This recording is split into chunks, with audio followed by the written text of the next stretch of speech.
One time ನಲ್ಲಿ bar licence ವಿಚಾರವಾಗಿ ಅಬಕಾರಿ ಅಧಿಕಾರಿಗಳು ಲಂಚ ಕೇಳಿದ್ರು ಅಂತ ದೂರು ನೀಡಿ ಇಬ್ಬರು ಅಧಿಕಾರಿಗಳನ್ನ ಟ್ರ್ಯಾಪ್ ಮಾಡಿಸಿದ್ದ. ಅಷ್ಟೇ ಅಲ್ಲದೆ ಭಾರಿ ಸುದ್ದಿಯಲ್ಲಿದ್ದ. ಇಂದು ಅದೇ ವ್ಯಕ್ತಿ ಮತ್ತೆ ಸುದ್ದಿಯಲ್ಲಿದ್ದಾನೆ. ಅದು 100 ಕೋಟಿ ಬೆಲೆ ಬಾಳೋ ಬಿಡಿಎ ಜಾಗ ಕಬಳಿಕೆ ಆರೋಪದಲ್ಲಿ. ಹಾಗಿದ್ರೆ ಆ ವ್ಯಕ್ತಿ ಯಾರು, ಏನ್ ಮಾಡಿದ್ದಾನೆ ಅನ್ನೋ ಕಂಪ್ಲೀಟ್ ಸ್ಟೋರಿ ಇಲ್ಲಿದೆ ನೋಡಿ. ನಕಲಿ ದಾಖಲೆ ಸೃಷ್ಟಿಸಿ 160 ಕೋಟಿ ಮೌಲ್ಯದ ಬಿಡಿಎ ಜಾಗ ಕಬಳಿಕೆ. ಲಕ್ಷ್ಮೀನಾರಾಯಣ್, ಮಾರುತಿ ಕುಮಾರ್ ಸೇರಿ 5 ವಿರುದ್ಧ ಎಫ್ಐಆರ್.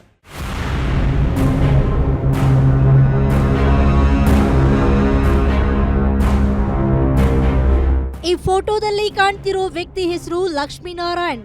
ಇನ್ನಿಬ್ಬರು ಮಾರುತಿ ಕುಮಾರ್ ಹಾಗೂ ಅಂಜಿನಪ್ಪ.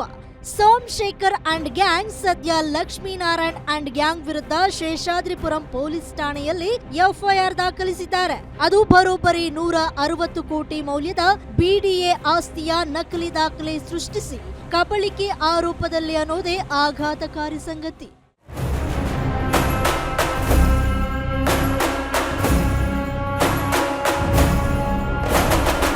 ಎಸ್, ಬೆಂಗಳೂರು ದಕ್ಷಿಣದ ಉತ್ತರಹಳ್ಳಿಯ ಕೊತ್ತನೂರಿನಲ್ಲಿರುವ ಬಿಡಿಎ ಸ್ವತ್ತು ಮಾರಾಟಕ್ಕಿದೆ ಎಂಬ ಸುದ್ದಿ ಬಿಡಿಎ ಆಯುಕ್ತರ ಗಮನಕ್ಕೆ ಬಂದಿತ್ತು. ಹರ್ಷವರ್ಧನ್ ಎಂಬುವವರು ನೀಡಿದ ದೂರಿನ ಮೇರೆಗೆ ಬಿಡಿಎ ಡಿವೈಎಸ್ಪಿ ಹನುಮಂತರಾಯ ನೇತೃತ್ವದಲ್ಲಿ ತನಿಖೆ ನಡೆಸಿದಾಗ ಭೂಗಳ್ಳರ ಬಣ್ಣ ಬಯಲಾಗಿದೆ.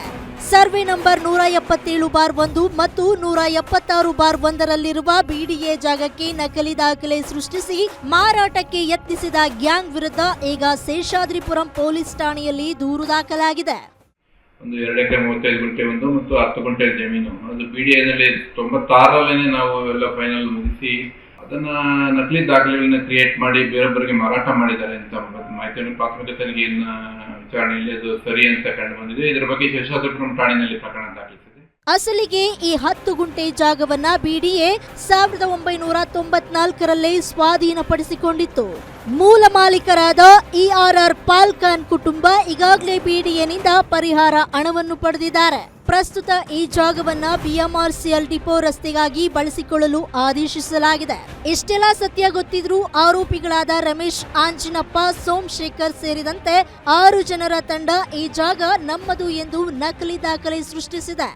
ಬಿಡಿಆರ್ಸಿನಲ್ಲಿ ರೆವಿನ್ಯೂ ದಾಖಲೆಯನ್ನ ಕ್ರಿಯೇಟ್ ಮಾಡಿಬಿಟ್ಟು ನಾವು ಓನರ್ ಕಡೆಯಿಂದ GPA ಮಾಡ್ಕೊಂಡಿದ್ದೀವಿ ಅಂತೇಳಿ ಸೇಲ್ ಡೀಡ್ ಮಾಡಿಕೊಂಡು ಕೆಲವೊಂದು ಸ್ಥಳೀಯ ರೆವಿನ್ಯೂ ಅಧಿಕಾರಿಗಳ ಮುಖಾಂತರ ಪಾಣಿಯನ್ನು ಕ್ರಿಯೇಟ್ ಮಾಡಿಕೊಂಡು ಬೇರೆ ಕೆಲವೊಂದು ಸಂಸ್ಥೆಗಳಿಗೆ ಮಾರಾಟ ಮಾಡಿದ್ದಾರೆ ಅಂತ ಬಂದಿದೆ.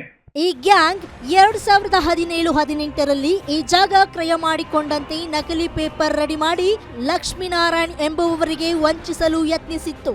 ವಿಶೇಷವೆಂದರೆ 2016ರಲ್ಲಿ BMTFನಲ್ಲಿ FIR ದಾಖಲಾಗಿ ಈ ಭೂಗಳ್ಳರು ಅರೆಸ್ಟ್ ಕೂಡ ಆಗಿದ್ರು. ಹೈಕೋರ್ಟ್ ಈ ಜಾಗ ಬಿಡಿಎಗೆ ಸೇರಿದ್ದು ಎಂದು 2023ರಲ್ಲಿ ತೀರ್ಪು ನೀಡಿದ್ರು. ಅದನ್ನ ಮುಚ್ಚಿಟ್ಟು ಈ ಗ್ಯಾಂಗ್ ಬಿಲ್ಡಿಂಗ್ ಕಟ್ಟಲು ಪ್ಲಾನ್ ಮಾಡಿತ್ತು. ಸದ್ಯ ಪ್ರಕರಣ ದಾಖಲಿಸಿಕೊಂಡಿರುವ ಶೇಷಾದ್ರಿಪುರಂ ಪೊಲೀಸರು ತನಿಖೆ ಚುರುಕುಗೊಳಿಸಿದ್ದಾರೆ. SK Manjunath, crime bureau, guarantee news.